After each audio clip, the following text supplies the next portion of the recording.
विद्विषावहै। ओम शांति शांति शांति।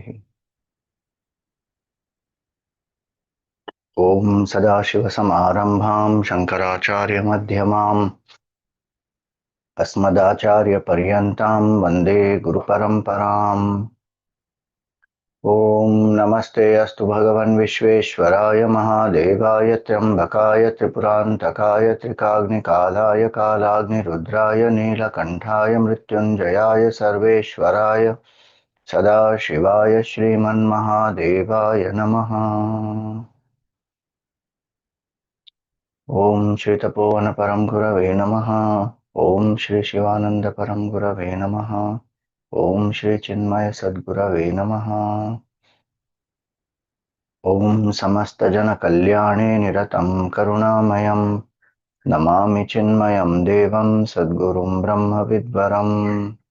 ओम श्री गुरुभ्यो नमः। हरि ओम। Salutations to all. Today we will see the second verse of Chandrashekhara Ashtakam.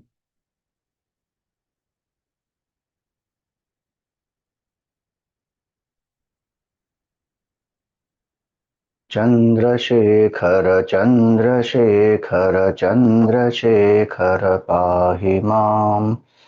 Chandrashekhar Chandrashekhar Chandrashekhar रक्ष माम्।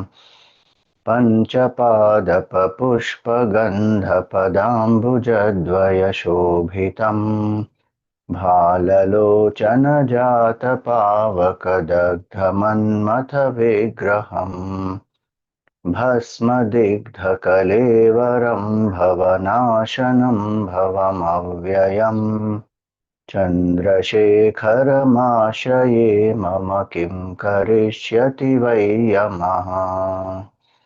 चन्द्रशेखर चन्द्रशेखर चन्द्रशेखर पाहि माम्।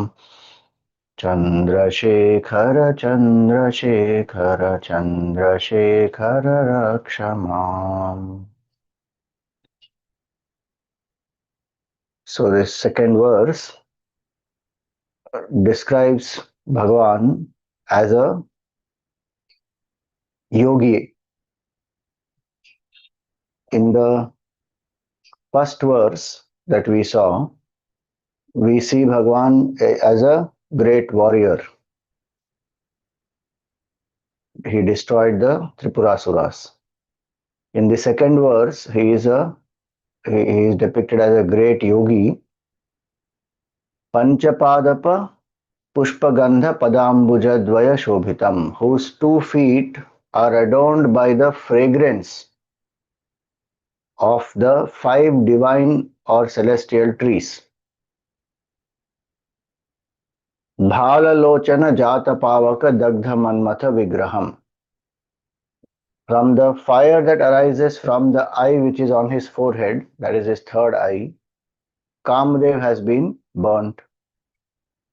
Bhasmadigdha Kalevaram, his body is smeared with ash.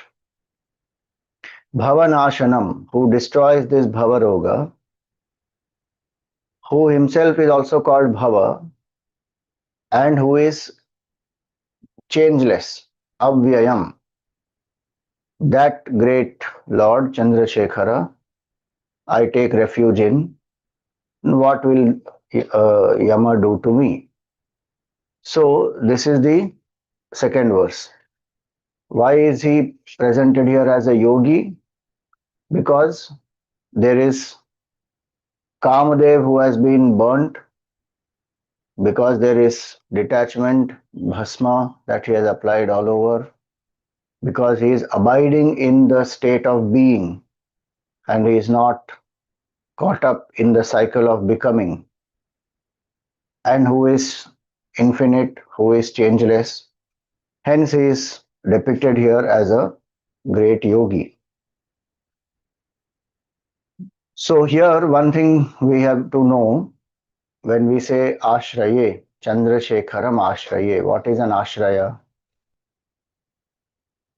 An ashraya is where we find, where we, when we are afflicted, then we take a refuge where we find shelter. So if a hot day one is walking and there is a tree and you go into the shade of that tree, that brings a lot of relief. So ashraya. Home can be another place. That's why a lot of people name their home ashraya, Ram Ashraya,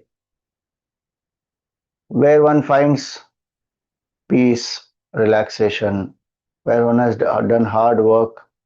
It is soothing, comforting. So in the world, we take different ashrayas.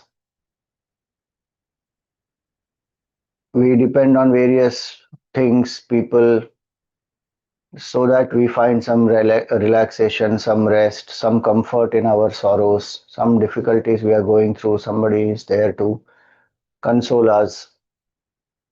And it has its own place, it has its own validity and importance. But who can be truly our ashray is Bhagwan alone. Because everyone else by themselves are finite, limited, bound, and they cannot remove our sorrow forever. They can provide some relief. Ashraya, in the sense here, when he says Chandrashekharam Ashraye, Mama Kim Karishyati Vayamaha. What will Yamaraj do when I have taken refuge of that Supreme Lord? So Ashraya is that. In the Gita, in the seventh chapter, it will come Maya Sakta Mana Partha Yogam Yunjan Mad Ashrayaha. Mai Asakta Manaha, whose mind is absorbed in me. Maya Sakta Mana Partha. Yogam Yunjan. And this person is practicing yoga, trying to unite with Bhagwan. How? Mad Ashrayaha has taken my refuge. We may love somebody, but we may not take their refuge. Here, the devotee has done both. Maya Asakta Mana Partha. This devotee loves Bhagwan and one has surrendered also to Bhagwan, taken refuge also of Bhagwan. Arjun loved Bhagwan, they have grown up together. But he took refuge only in the battlefield, just before the war began, when he takes refuge there. Second chapter, 7th verse. He says, Sishyasteham, Shishyasteham Shadhimam Tuam Prapannam. So I take your refuge. Please instruct me. I am your disciple. So Ashraya is that which changes everything. One surrenders to the divine. Chandrashekharam Ashraye. And so here it is that a person who takes Ashray in Bhagwan becomes the source of strength, gives courage to that person to deal with whatever comes in life with the bhav that Bhagwan is with me. I have taken refuge of Bhagwan, and it is actually Bhagwan's strength that I am able to handle everything. So one doesn't feel that pressure, one doesn't try to escape. One has surrendered to the divine, and the strength of Bhagwan is available. Ego is put aside. So many things which we would have otherwise not been able to do, or some decisions which would have been clouded by the ego, by the prejudices, they are put aside, and one is able to think objectively and decide what is the duty to be done, and one will go ahead and do it. So ashraya is that. It is not to make one helpless, it is not to make one dull or escape from duties, It is not that I take Ashraya of Bhagwan and I sit back, I have to do nothing. I still have to do, but I do without doership. Arjun still had to fight the war, he did the duty. But he knows that I am only a nimitta, Bhagwan is the karta. So Ashraya brings that unburdening. It brings great relief because the pressure of expectations, etc., one comes under when there is this ego. People may still expect, society may still have their own, expectations from the person, but the person who has surrendered has unburdened. We can't change the expectations of the society. Now do we have to dance to the tunes of that expectation? We have to be anchored in our duty, and that is what one has to do. So even in the case of Markandeya, he takes refuge of Bhagwan. He continues to worship Bhagwan. Through the whole life he worshipped. Last day also he was worshipping Bhagwan. And he holds the Shivalinga. The family may have the pressure, what will happen to my child? The parents may be under tremendous pressure, sorrow. But what can he do? Sorry. So what can Markandeya do? He can do only his duty. And the best use of one's duty, one's purushartha, one's effort is to surrender. A beautiful connection is there between surrender and self effort. When we put self effort at one level, it appears I have done my effort, I made choices, I made my life, you know, my rules, all that. At one level, one goes through that. But as one progresses, one realizes that what am I doing is very minuscule. The totality is required for me even to do this much. And actually, Karta is Bhagwan. So the person uses that self effort for satsang, for study, for reflection, for sadhana, and finally surrenders to Bhagwan, saying, actually, Bhagwan is only doing. So far, I was unnecessarily carrying the burden of doership. Unburden. Like the flight is what is carrying the luggage. Now, if I sit holding it on my head saying, ki, I am carrying, you are only being carried by the flight. Luggage also will be carried by that flight. Why are you holding it on your head? So the effort finally culminates in surrender. And when one has surrendered, the efforts born out of that surrender will not create further binding karmas. So it is very, very beautiful connection. It doesn't make one totally inactive, dull. So if I have surrendered, I still do my duty, but with no sense of doership. That is called ashraya. So Vaiyasaktamana Partha Yogam Yunjan Madashrayaha. And the devotee depends fully on the grace of Bhagwan, not on anything else. One knows every single moment is grace of Bhagwan only and acts out of that bhavana, of that feeling. Then every act will become worship. That is called Karma Yoga, and that is anchored in Bhakti, Sharanagati, and the Jnana that actually Bhagwan only is the Karta, Bhagwan is the Bhokta. So now this is the meaning of the word Ashray. Now whose Ashray one should take? Bhagwan's Ashray is the best. So the second verse now says Panchapadapa Pushpa Gandha. It is not the flowers alone which are at the feet of Bhagwan. What is it? It is the fragrance of the flowers of five celestial trees. So what are these five celestial trees? Pancha Padapa. It's very interesting. The word in Sanskrit for the tree, one of the words, vriksha is also there, taru is there, all that is there. But padapa is a word. What is the meaning of padapa? So pa, pibati, and pada is feet. One who drinks through the feet. Such a nice word to depict trees.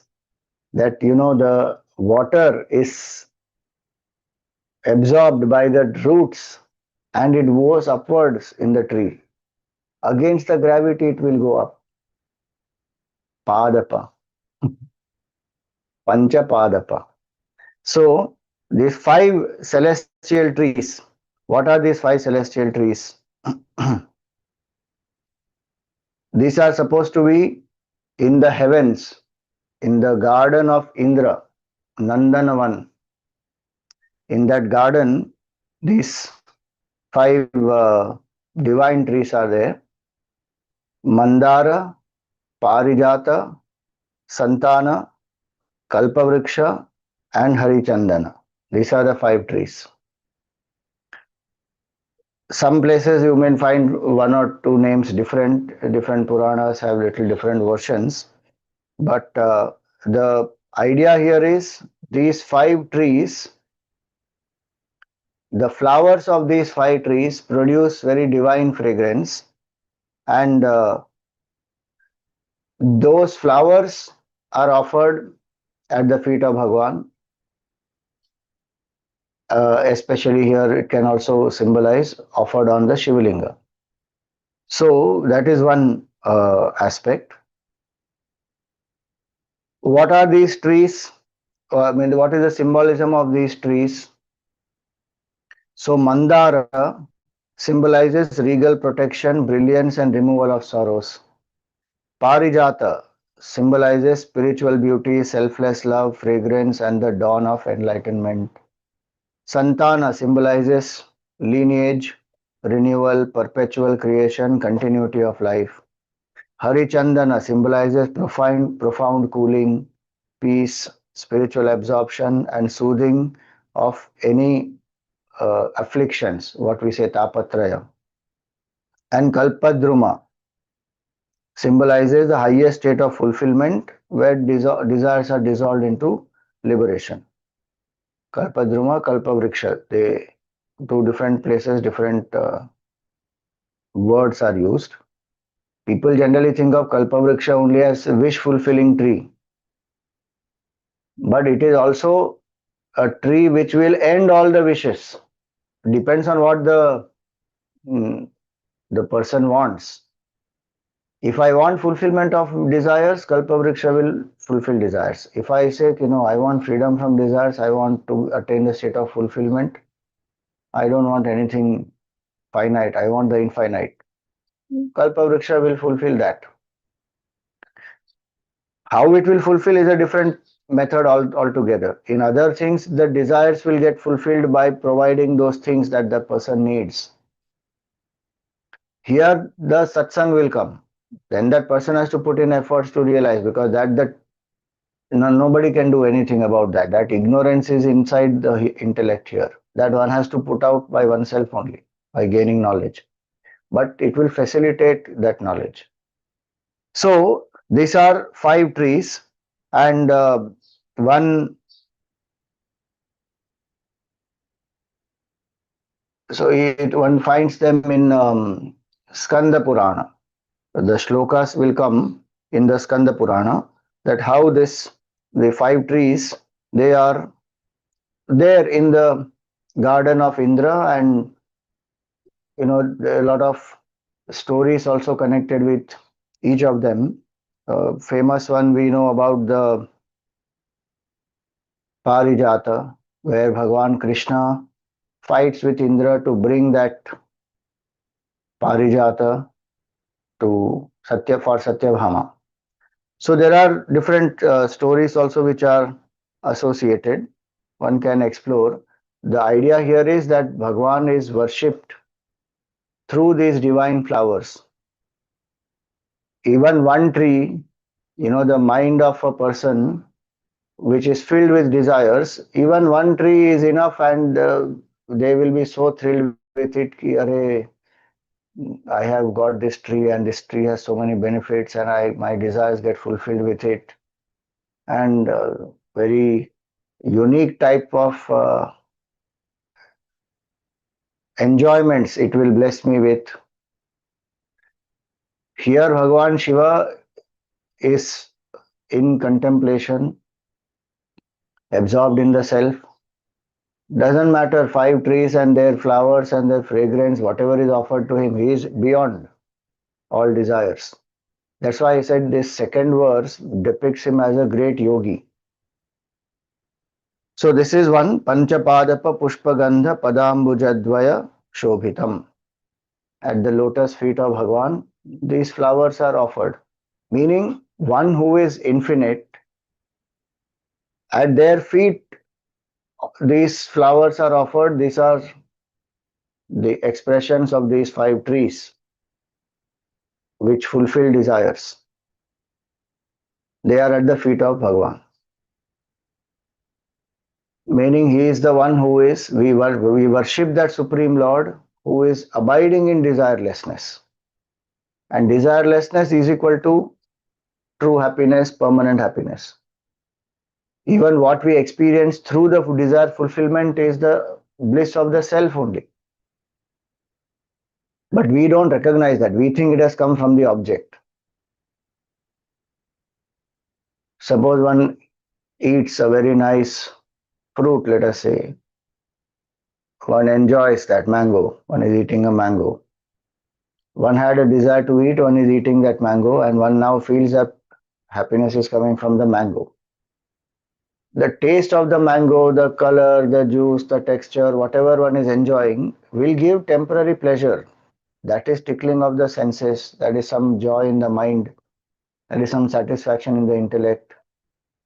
But all those three are actually expressions of the Ananda Swarup of the Atma. Because the mind became quiet for that time, when the desire is fulfilled, there is no other desires at that time. And one is enjoying. So that's why one closes the eyes and one revels, enjoys. Very few seconds also don't pass, and very quickly next desire arises. And mind is again out. So one doesn't recognize actually it is the Ananda of the Atma that I am experiencing through this satisfaction, joy and pleasure. In Panchadashi, Vidyaranya Swami, he says this, that Vishayananda is nothing other than Brahmananda only. And Puja Guruji gives a nice example. He says it is, like eating the chocolate with the wrapper. Don't try it. It's just an example. But in daily life, we are doing that only. Eating the chocolate with the wrapper. How foolish it sounds and how dangerous also it sounds. Eating the chocolate with the wrapper. But that is what we are doing. In daily life, we may remove the wrapper, take the chocolate purely and enjoy. That's what has to be done. But in our daily transactions, what are we doing? Brahmananda wrapped in the object, we are consuming that. And thinking that that happiness is coming from the wrapper, that is the delusion. Happiness is not coming from the wrapper. If somebody is eating that chocolate with the wrapper and thinks that, oh, the wrapper is so attractive, so beautiful, the whole taste is coming from the wrapper, how foolish that is. Same thing we are doing. Ananda is of Brahman, infinite consciousness, our own self. But we are thinking it is coming from object, from person, from situation. This yogi, Bhagwan is depicted here as that yogi who is abiding in desirelessness. Even the greatest of desires and the means of fulfilling those desires, those trees and their flowers are offered at the feet of Bhagwan. And that fragrance of that flower adorns the feet of Bhagwan. It doesn't affect the head. So this is one meaning. Panchapadapa Pushpa Gandha Padambujadvaya Shobhitam. Then Bhala Lochana Jata Pavaka. From his third eye, Bhala is this forehead, the third eye. When that third eye opens, tremendous fire emerges out of it. Kamdev is burnt. Bhala Lochana Jata Pavaka. Pavaka is fire. Dagdha, burnt. Who? Manmatha, who is Kamdev. Manmatha means one who disturbs the mind.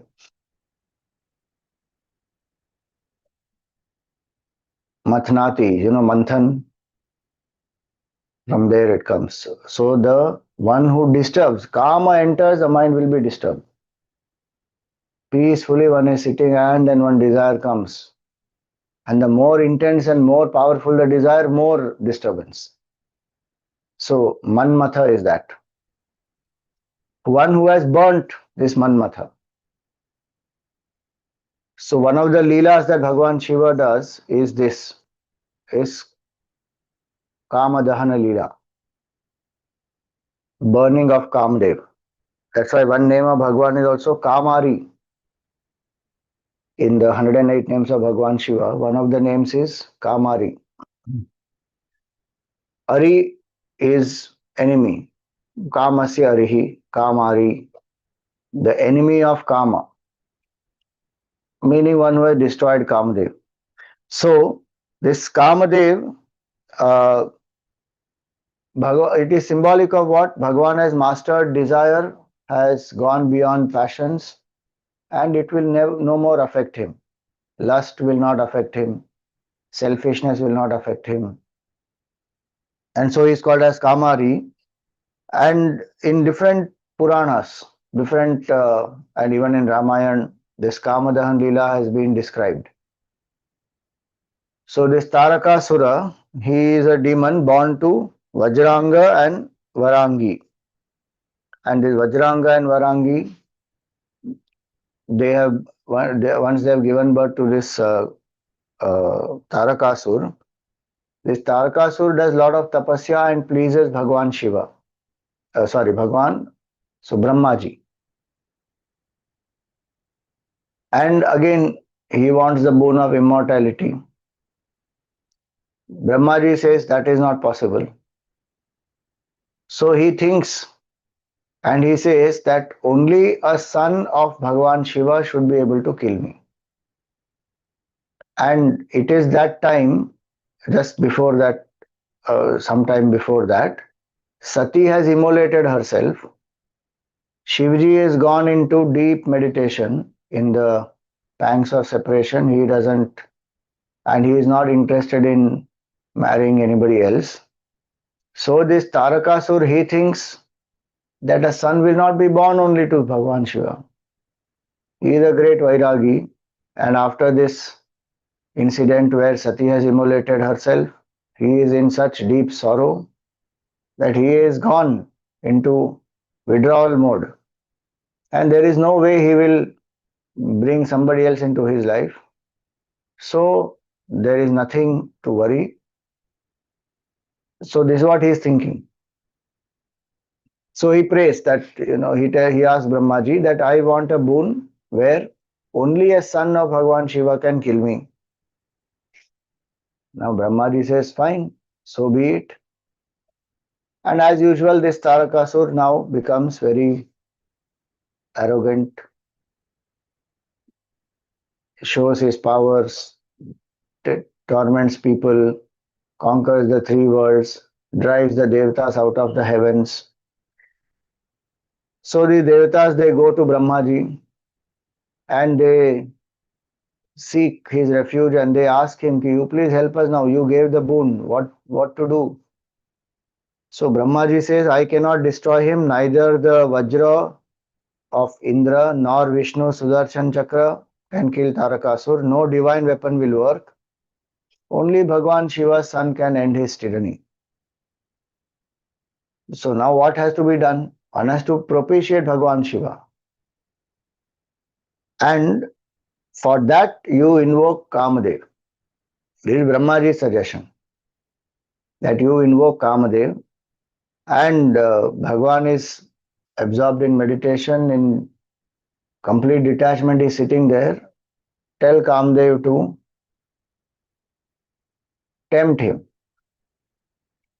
Very interesting this whole episode is.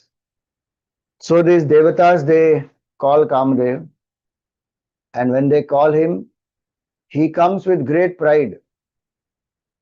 They tell him that, there is a very interesting analogy given here. A donor is tested in financial difficulty, a warrior is tested in battle, a friend is tested in adversity. So, O Kamadev, we are fully dependent on you. None of our weapons can succeed. Only you are our refuge. See, the Jiva does this all the time. Whoever can help that Jiva, the Jiva will go and take their refuge and say, without you, this cannot happen. I am at your mercy. Please help me. So they went to Brahmaji first. Now they come to Kamadev. All right, they have come there to Kamadev. Now Kamadev also feels that sense of importance he has got now. Because Devatas are saying, nobody else can help us except you. All our weapons will not work. And see the reply Kamadev gives. With a mere side glance of a beautiful form, I can overpower Devatas, Rishis, and Asuras. Then what of others? Even Brahma, Vishnu, and Mahesh can waver when I display my power. I possess bows and flowery arrows that create every form of desire. Spring, moonlight, gestures, emotions, they are my allies. Tell me what must be done. So Indra says, you alone are capable of distracting Bhagavan Shiva. Only his son can kill Tarakasur. And Bhagavan Shiva is presently absorbed in meditation and free from all desire. If you succeed in awakening desire in him, your fame will spread throughout the world. This is the lalach. Fame is the subtlest temptation one can give. People do anything for fame. And today, though, in the social media, enough examples of that are there. Just to become viral, but what all people are doing. And many times spreading rumors and wrong information also and creating all kinds of confusion just to be famous. So Kamadev was told, you will become most famous. Now Kamadev also is very carried away by this and he sets out with his wife Rati and with Vasanta Ritu, the season of spring. They arrive where Bhagavan Shiva is seated in meditation and the spring unfolds its full charm. Trees are into bloom, flowers have opened, bees are humming softly and they are moving from blossom to blossom. The mango and ashoka trees, they are flourishing side by side. Full air is filled with fragrance, lotus flowers are blooming, cuckoos are singing, moonlight is spread gently. All this beautiful description of spring is there. And for every sense organ, there is something to engage and delight. So the eyes are resting upon the beauty of this whole nature. The nose is inhaling the fragrance. The ear is soothed by the sound of the birds. The skin feels the caress of the soft breeze. You know, there are lovely fruits, etc., for the tongue to eat. And the mind easily can go out through the senses and get carried away by this entire, Vasanta, the spring that is unfolding. Now, in this Vasanta Ritu, the longing for the beloved increases. Especially when one is separated from the beloved, the longing for the beloved will increase more and more. And so this entire atmosphere is filled with inviting opportunities for karma. Even yogis, tapasvis, they feel their minds are momentarily disturbed and they wonder that what happened suddenly? Why this whole environment has changed. Not only sentient being, but even insentient elements responded. This is to say the power of karma. Rivers hastened towards the ocean and lakes, ponds swelled as though seeking union. And Bhagwan Shiva is also perceiving. For a moment, he observed all of these, but his mind remains undisturbed.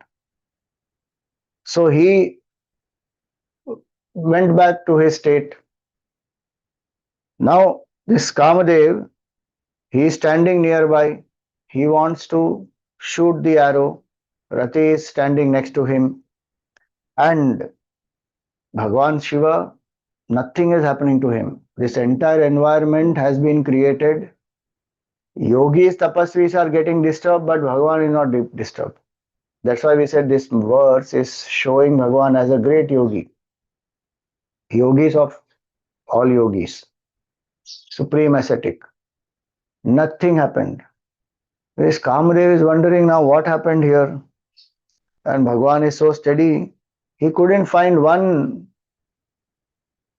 opening through which his arrow can influence Bhagwan Shiva. The mind of Bhagwan Shiva is so single pointed, absorbed in the self. None of this matters to him. In the Gita, Bhagwan says that Indriyani mano buddhi asyadhisthana muchyate eitair vimohayatyesha jnanam avritya dehinam. Kama will overpower the knowledge of a person. Vimohayati, delude that person. One may know many things, but desire will put that knowledge aside. The desire is so powerful, born out of Rajoguna.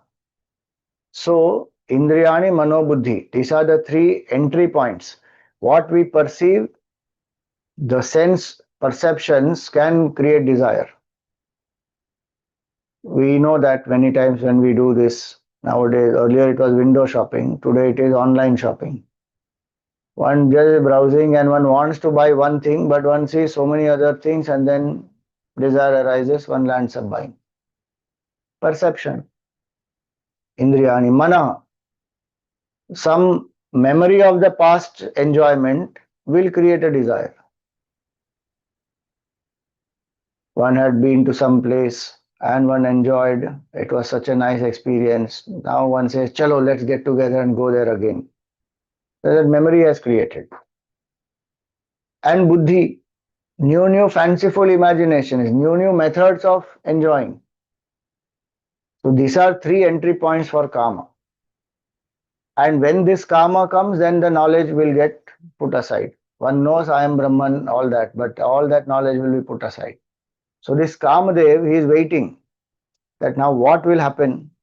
What is an opportunity to influence Bhagavan Shiva? At that time, Mother Parvati has come.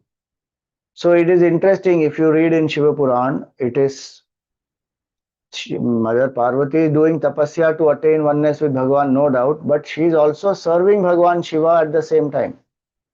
She is not only in the forest. Ramcharitmanas and some of the other Puranas, they will show that episode separately where she is doing exclusive tapasya of Bhagavan. And then Bhagavan is pleased and then she asks the boon to marry him, all that. But in Shiva Puran, it is that she is doing tapasya, she is pining for the Lord, no doubt. At the same time, she is serving Bhagavan Shiva also. So she comes with her attendants, bringing some flowers, and so Parvati Devi arrived, and she wants to give some flowers, some fruits, water. She is coming there to serve. Kamadev says, this is the opportunity now. So that day she looks much more divine, beautiful, and as she adorned herself, it seemed as though spring itself had taken the form through her presence. Now when she comes there, Bhagavan Shiva opened his eyes and he looked at her. The first arrow Kamdev released. See that. Beholding Parvati, he emerged from his deep meditation and admired her beauty. That brief moment became Kamdev's entry point. See, Indriyani, we said, na? Indriyani, the senses. So he released his first arrow called Harshana, which awakened delight in the mind of Bhagwan Shiva. There is love in the heart of Mother Parvati already, and it is a season of spring. This gentle joy has risen in the hearts of Bhagwan Shiva. Kamadev releases his second arrow. And for the first time, Bhagwan Shiva experiences the stirring of a desire. Now, please remember, this entire thing is a Leela, okay? Bhagwan is beyond all this. It is a Leela for us to understand how this karma functions. And we have to become alert as sadhaks. Bhagwan is depicting it for that. It is not that really he gets affected by desire. That doesn't happen. But the Leela will be such that one will also feel, Arey, Bhagwan got affected. What is this? One should not forget that this is a Leela. Bhagwan is master of desire, beyond all desires. Paripurna Tattva. So there is a stirring in his mind. And Bhagwan gazes Parvati with great affection. She becomes shy because he had never looked at her in that way. Until then, she would come, serve him, prostrate, and quietly depart. Now, for the first time, he praised her. If you read Shiv Puran, the praise that is given there, one will actually wonder because Bhagwan is praising the physical beauty. Again, remember, it is for us, the Jiva thinks like that, describing the form of Mother Parvati. So he says, is that your face or the radiant moon? Are those eyes blue lotuses in bloom? Are those eyes the bow of Kamadev? Many more things given there in Shiv Puran. So Bhagwan is describing that physical beauty of Mother Parvati. As he moved closer, Parvati, overwhelmed with modesty, withdrew in shyness. Her heart is also filled with delight that Bhagwan Shiva has praised her and she has got that attention and she anyway is pining for Bhagwan Shiva. So that love has risen in his heart. She is very happy. And she went. When she went, Bhagwan Shiva continued to think of her with joy in his heart. So a thought rose in him. How nice it is if I embrace her. First he opened his eyes, he saw her. Then love has risen in his heart. He starts speaking, moves closer, and she has gone. But the thought has now come, how nice it would be to embrace her. This is the third arrow of Kamadev. 3 arrows he has shot. He has 5. 3 he has shot. The moment this thought has risen in the mind of Bhagwan Shiva, he again becomes alert. And he says, what is this?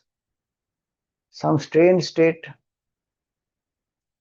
How has my mind been touched by desire? How has Kamadev deluded me? If this can be my condition, then what to talk about other jivas?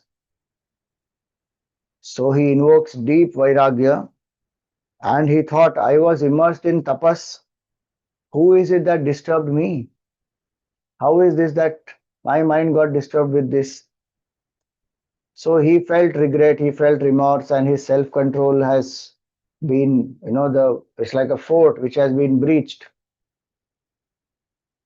And he saw Mother Parvati, and his thought that arose, it is inappropriate. So, searching for this cause, he was looking, what has caused this? And Kamdev was standing there with his wife Rati. So, He understood. So Kamdev shot one more arrow. Fourth arrow he shot now. But this time it didn't affect Bhagwan Shiva because he became alert.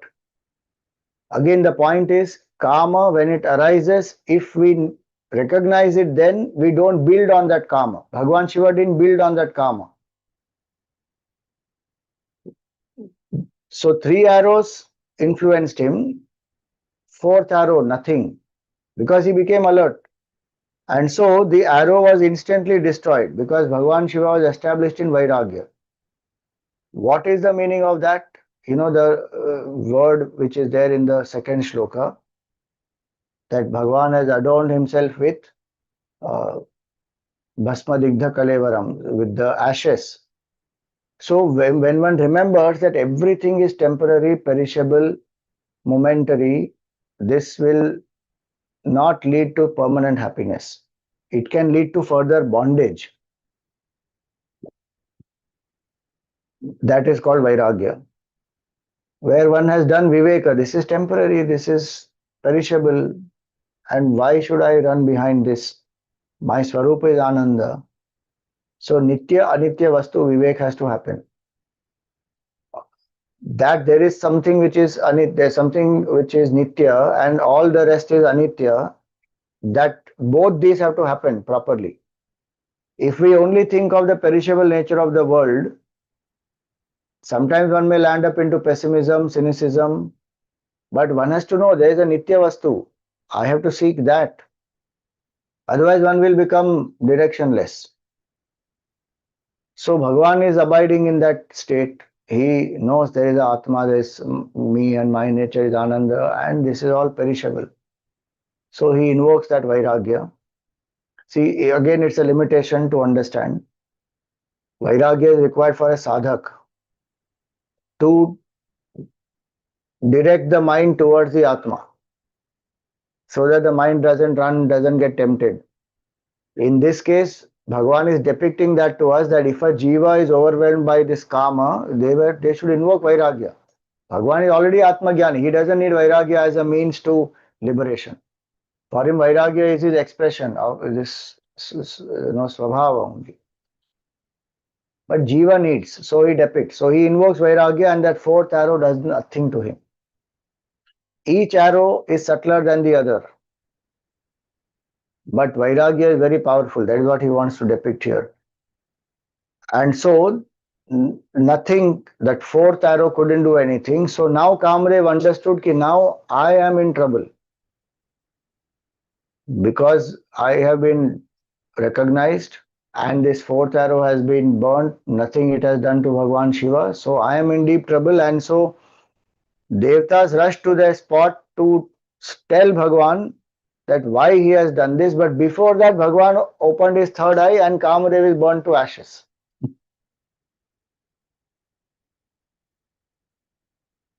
Bhalalochana Jata Pavaka Dagdha Manmatha Vigraham. Finished. One split second, Kamadev is finished, burnt. And the Devatas are stunned. Are Kamadev gone. In a second he is burnt. Now Devatas themselves are grieving. Why? Because Devatas are Bhoga Pradhan in some situations. They are jivas who have done Punya Karma, they have gone to heaven to enjoy. Now enjoyment only won't happen. Why? Kamadev is burnt. Now what to do? So the Devatas are grieving. Without Kamadev, enjoyment in heavens would cease. The merit they have accumulated to enjoy pleasure in Swarga, all that is now fruitless.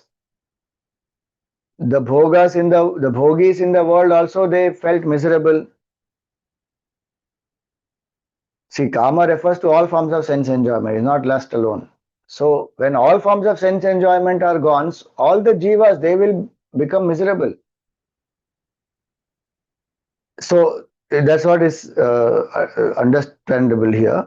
That kama refers to all forms of sense enjoyment, whether food, music, beauty, art, pleasure, any kind. And so when bhoga vritti collapses, people who are in attachment with that, they are miserable. The yogis, the sadhus, the sannyasis, they are in bliss. The karma is gone. So much effort goes only to subdue this karma. And still, when this karma will rise, who knows? That karma has been burnt to ashes. So all the yogis are rejoicing, bhogis are in misery. So they prostrate, this devata, they prostrate before Bhagavan Shiva and they tell him, Bhagavan, he was innocent, we only sent him. This Tarakasur has to be killed, and the boon is your son alone can kill him. We did not have any other choice. You are Mahadev, you are absorbed in the Atma, you are Param Vairagi. Now, how will we get liberated from this Tarakasur's atrocities? So, when they said all this, and Rati, Kamdev's wife, also is in tears because he was doing this only for helping the devatas. He had no other interest to come and disturb Bhagavan Shiva. So Rati is inconsolable, and Bhagavan blesses her. What does he say? Your husband acted for the welfare of the devatas. You shall continue to relate with him, but he will exist only in a subtle form.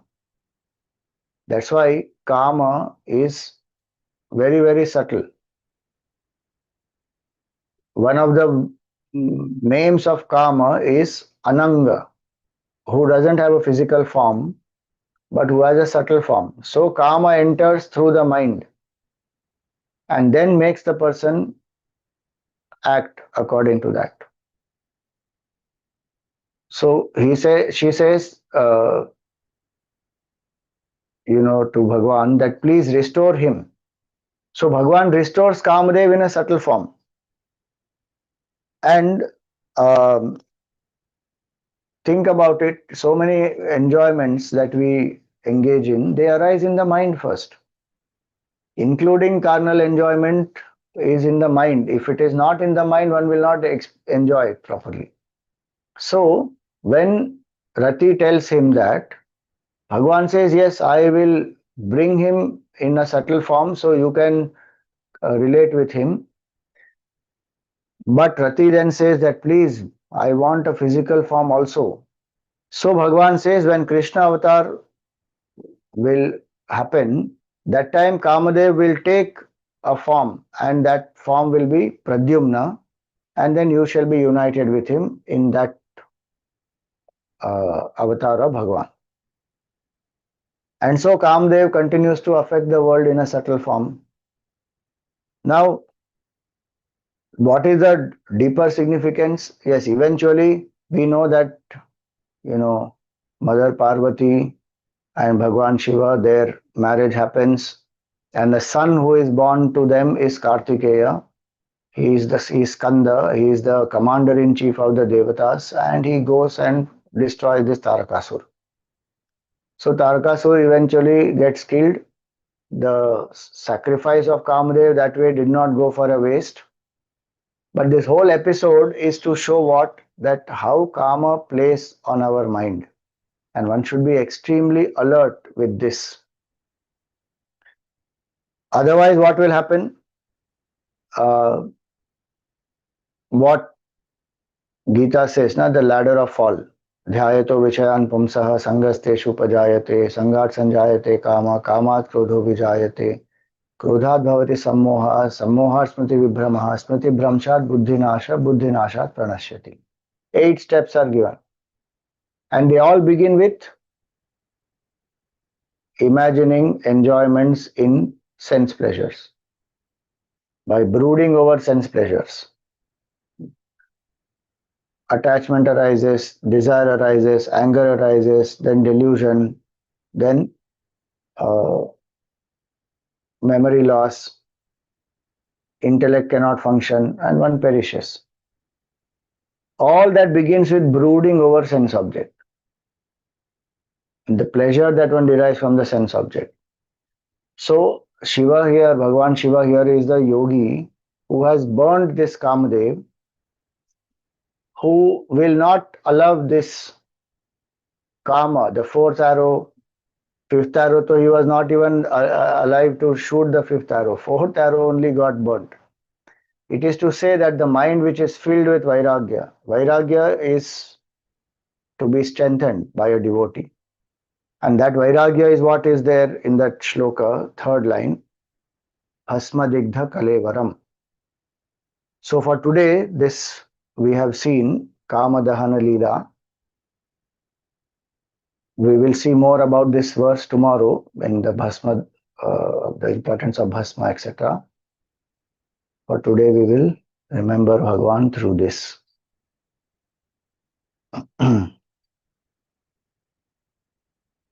We will be back to our form of Bhagwan uh, Shiva and Markandeya holding the linga.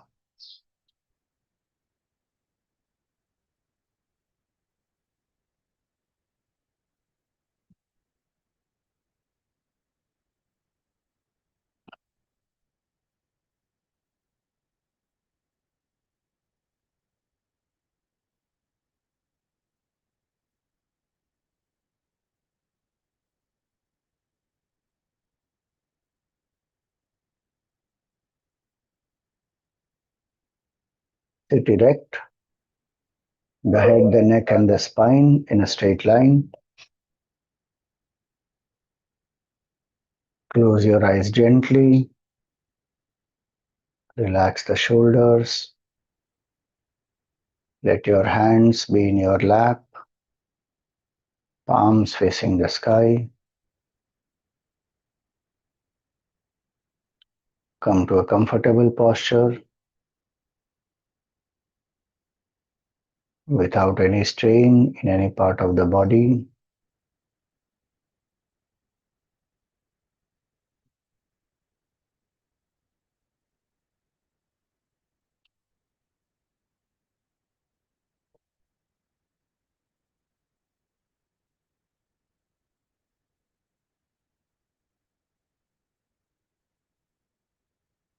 Invoke gratitude in your heart.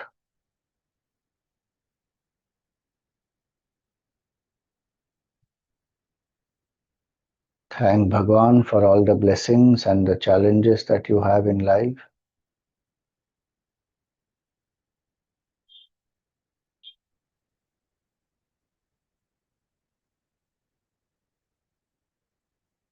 Think of one desire that you had which was very, very important to you,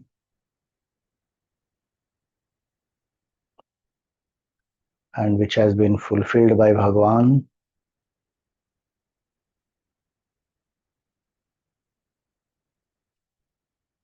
Thank Bhagwan for fulfilling that desire.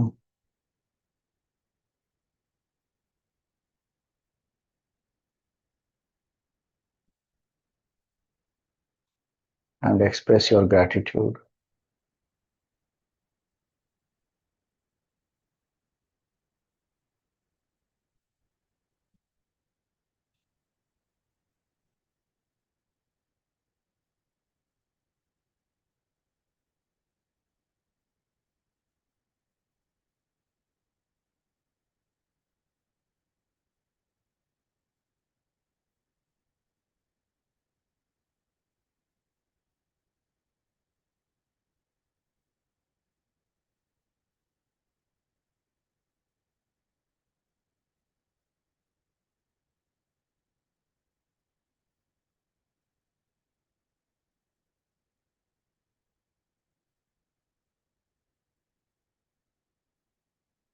Suggest to the mind that for the next 15 minutes, I am steady and still without any movements.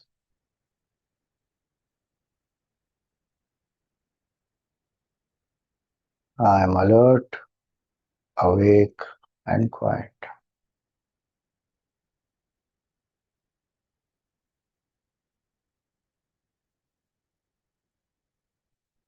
I am only a seeker and a devotee.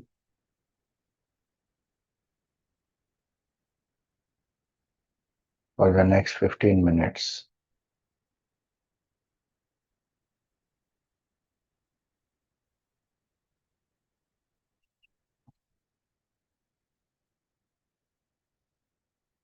Relax the body with simple deep breathing.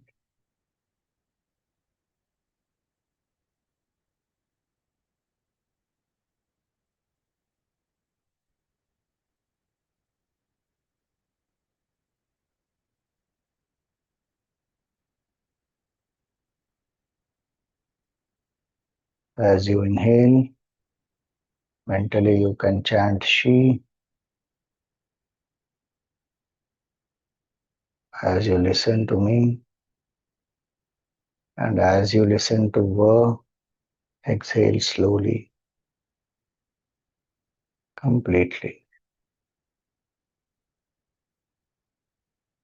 Exhale all the air.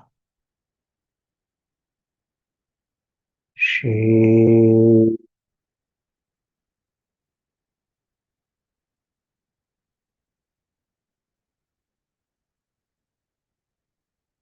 Va.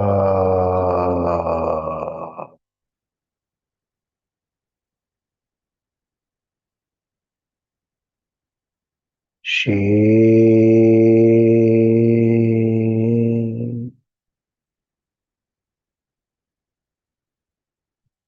Va.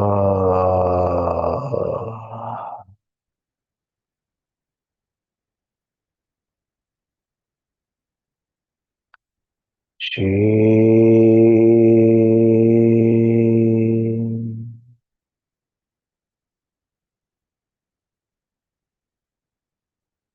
Va.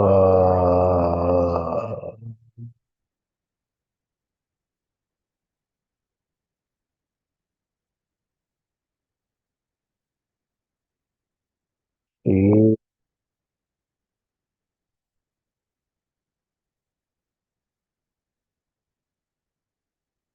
Va.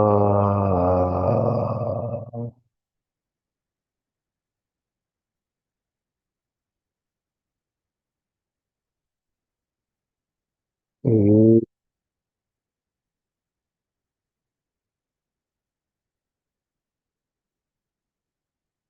Va.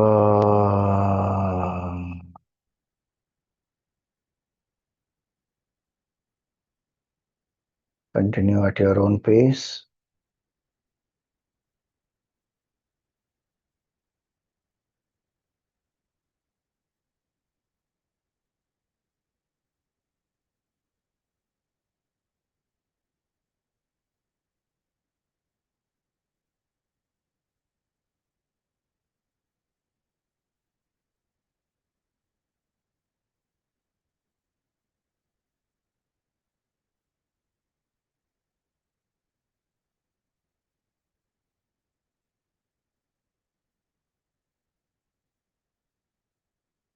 In the space between the two eyebrows or in your heart,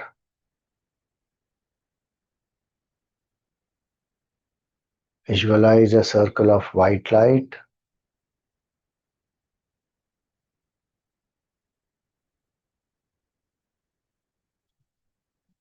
and invoke the auspicious form of your Sadguru. Feel that you are in front of your Sadguru, feeling grateful for all the knowledge, love, and guidance given by the Sadguru.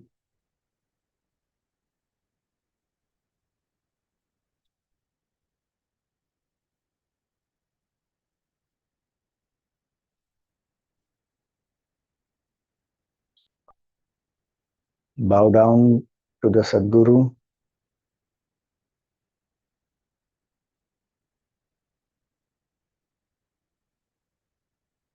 Gurur Brahma, Gurur Vishnu, Gurur Devo Maheshwaraha, Guru Sakshat Parabrahma, Tasmai Shri Gurave Namaha.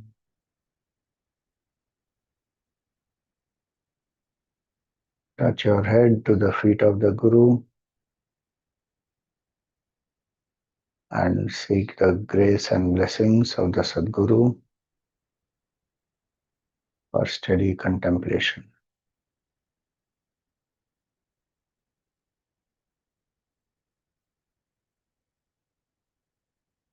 Repose the form of the Sadguru back into your heart and invoke the auspicious form of Bhagwan Shiva, holding the Trishul in his left hand. With his right hand, he is blessing you, who is holding the Shivalinga.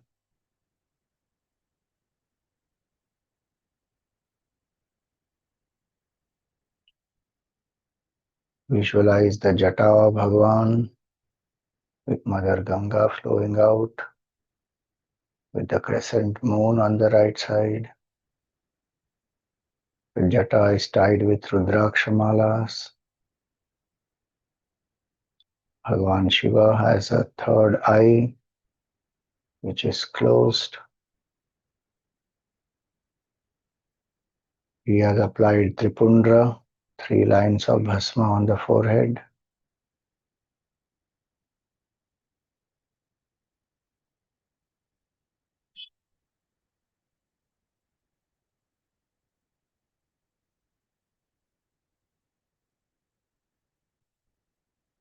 Visualize that you are holding on to the Shivalinga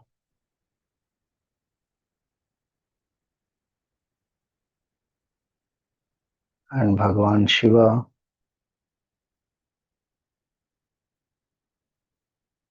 has emerged from that Shivalinga. Visualize a strong desire that is an obstacle on your path.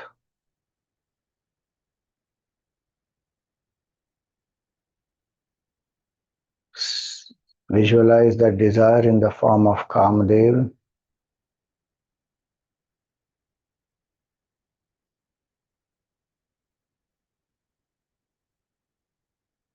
It is a desire that is obstructing your spiritual progress.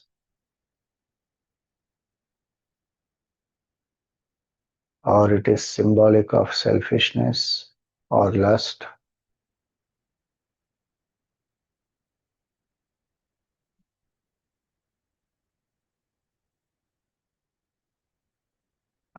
And let the third eye of Bhagwan Shiva open. And as you see the third eye of Bhagwan Shiva opening, fire emerges from it and burns Kamadev.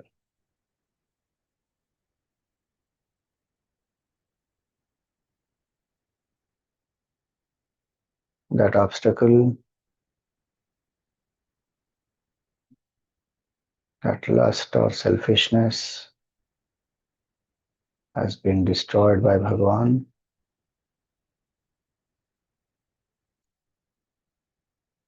Continue to see the fire emerging and burning that obstacle.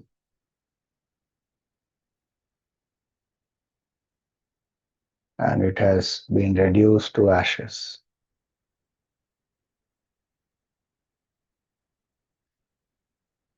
Keeping this form in mind, we will chant Om Kamaraye Namaha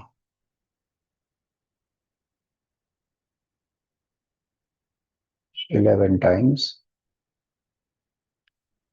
Om Kamaraye Namaha. Om Kamaraye Namaha. Om Kamaraye Namaha. Om Kamaraye Namaha.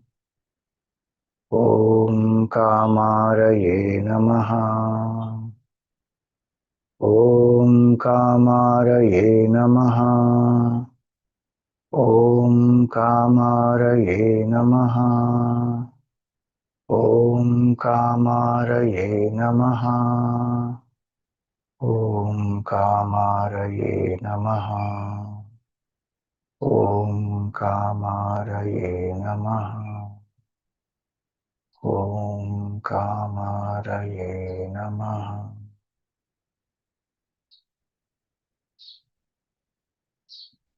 Continue to chant in your mind.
Panchapadapa.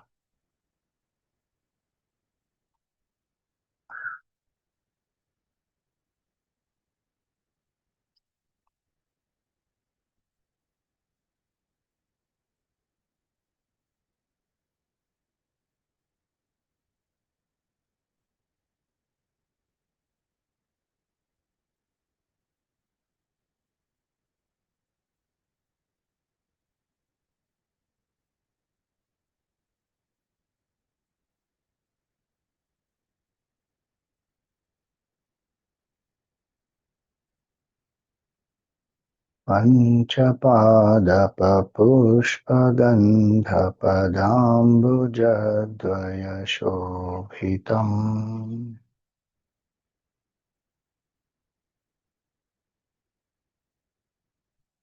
Bharalochana-jatapavaka Dagdhamanmatha-vigraham.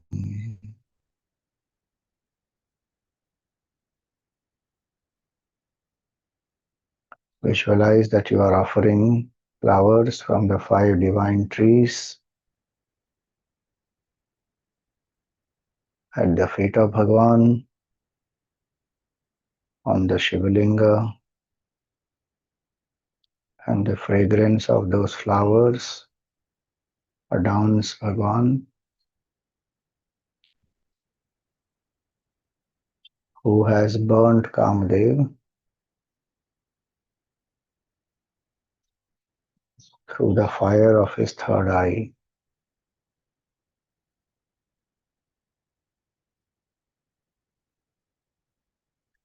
who has taken that bhasma and who has applied it on his body.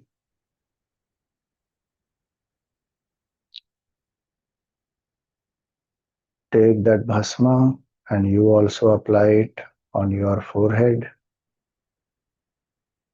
on your arms,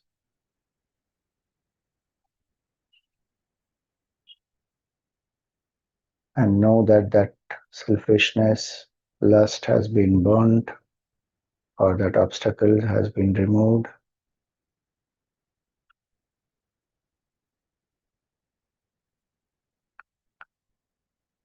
भस्मदिग्धकलेवरं भवनाशनं भवमव्ययम्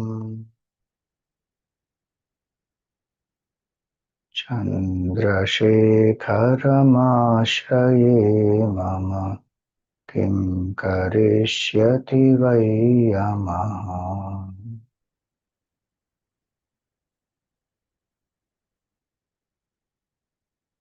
चन्द्रशेखरमाश्रये मम किं करिष्यति वै यमः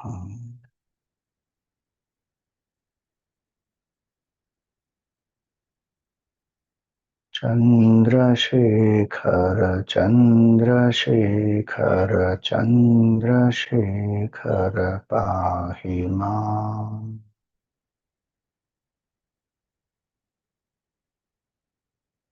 चन्द्रशेखर चन्द्रशेखर चन्द्रशेखर रक्ष माम्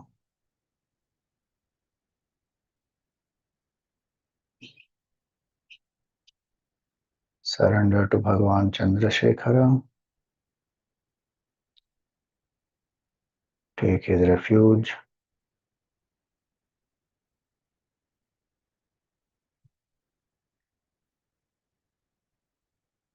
Let go of any doership, enjoyership, and know that I am only an instrument. Bhagavan is the doer.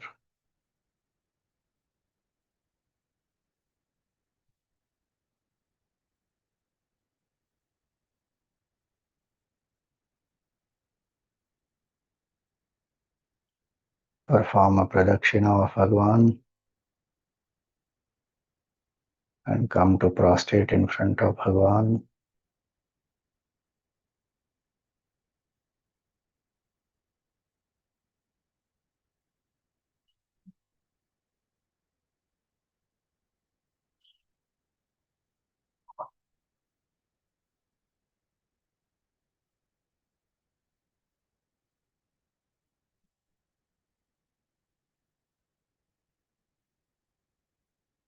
Feel the grace and blessings of Bhagavan pervade your entire being.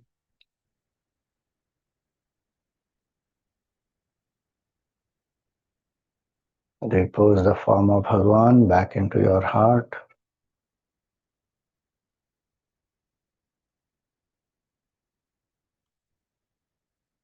Be aware of your breath. Be aware of your body.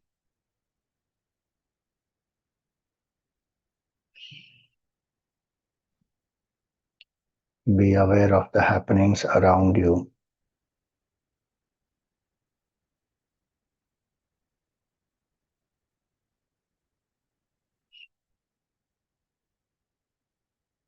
We pray for everyone's well-being. Om Sarve Bhavantu Sukhinah Sarve Santu Niramayaha Sarve Bhadrani Pashyantu Ma Kaschit Dukkha Bhag Bhavet Om Asato Ma Sadgamaya Tamaso Ma Jyotirgamaya मृत्योर्मा अमृतं गमय ॐ पूर्णमद पूर्णमिदं पूर्णात् पूर्णमुदच्यते पूर्णस्य पूर्णमादाय पूर्णमेवावशिष्यते ॐ शान्ति शान्ति शान्ति हरिः ओम् श्री गुरुभ्यो नमः हरिः ओम् Rub your palms, place them on the face and gently open the eyes.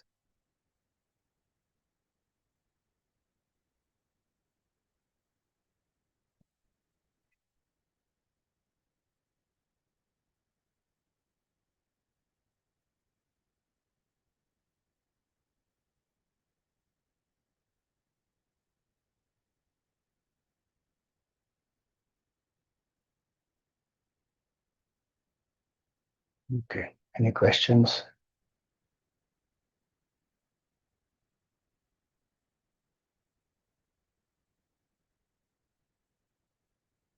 Yes.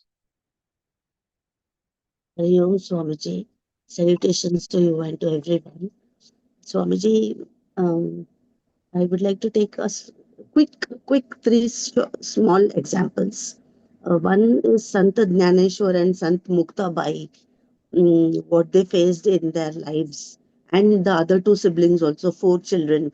And when Sant Muktabai is telling Sant Jnaneshwar about Tatichi Abang, like you're a yogi, forgive the society, whatever they have done injustice or insults they have done.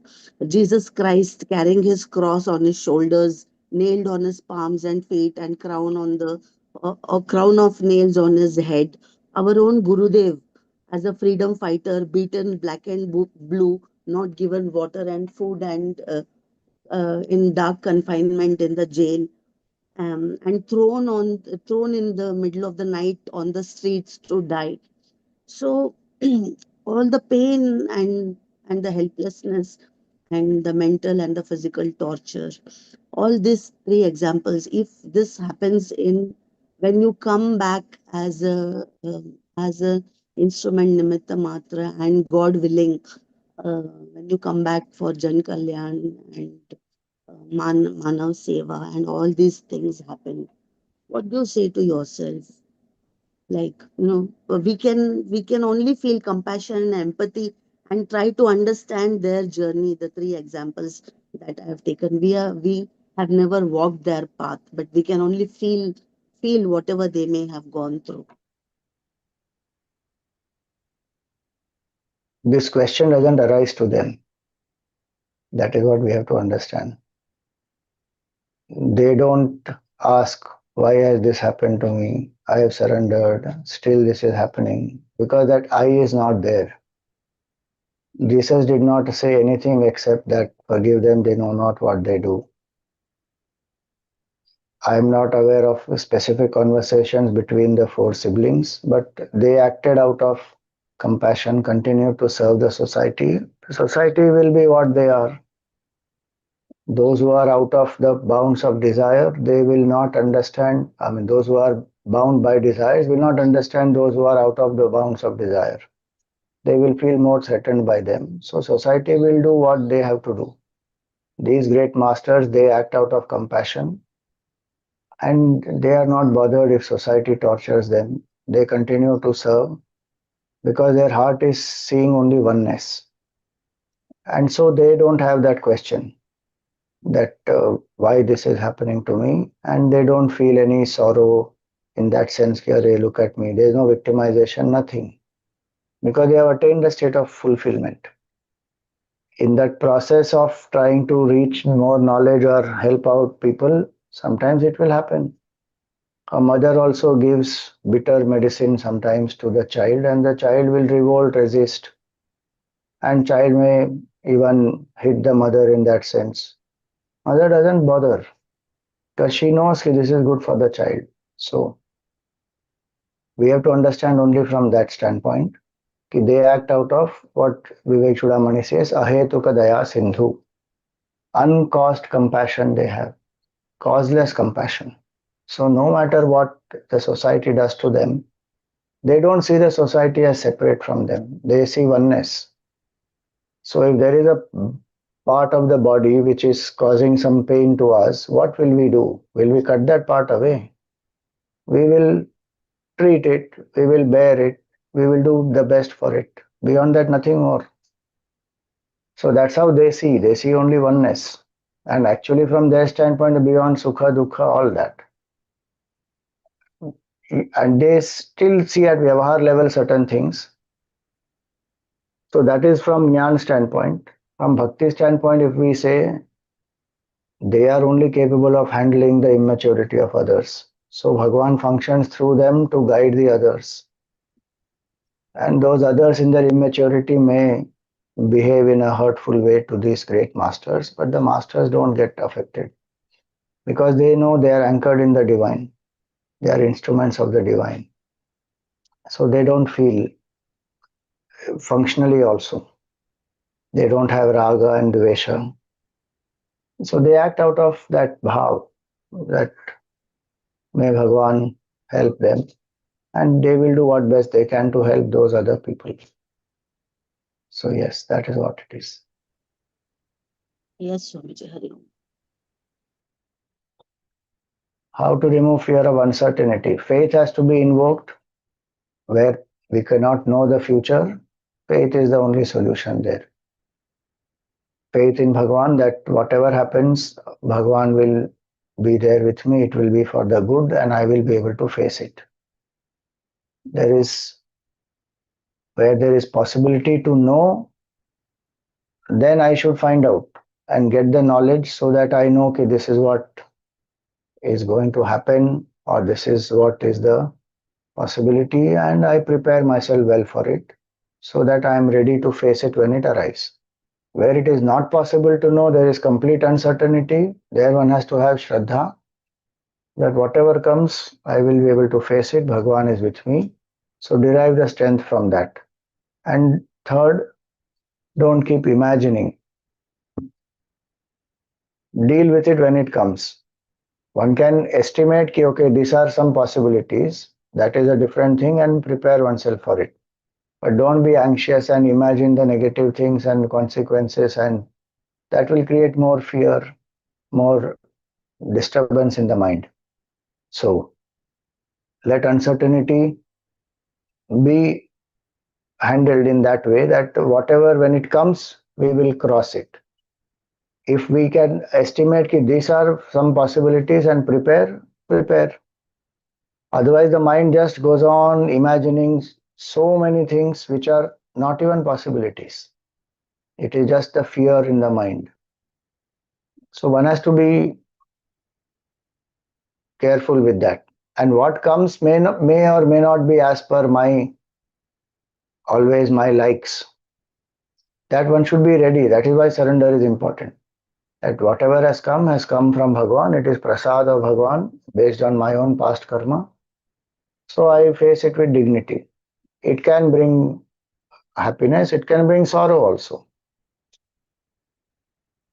In either situation, I surrender to Bhagwan, accept it with prasada buddhi, and look forward to life. So many uncertainties one has already gone through. And future will always be like that. We will never know what future holds. We can only imagine, estimate, and prepare ourselves for it and have Shraddha and deal with what comes with that strength. All right. Om Shanti Shanti Shanti Harihi Om Shri Gurubhyo Namaha Harihi Om